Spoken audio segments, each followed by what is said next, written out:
तो हेलो दोस्तों, हम इस वीडियो में बात करेंगे हिट मशीन खेसारी लाल यादव जी के नए गाने के बारे में। तो दोस्तों, आप लोग देख ही रहे होंगे कि नए गाने की शूटिंग भी हो चुका है और ऑडियो भी हो चुका है, जो कि वायरल हो रहे हैं।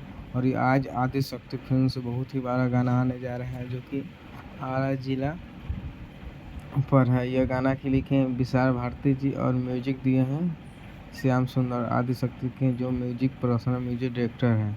तो दोस्तों, आप लोग क्या सोचते हैं? आज खेसारी लाल का जरा इवेंट भी है आज।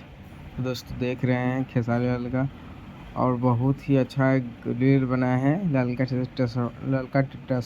ललका टी शर्टवा पर, जो कि कश्यप कहर का गाना है और उन्हीं के चैनल से उन्हीं का लिखा हुआ था।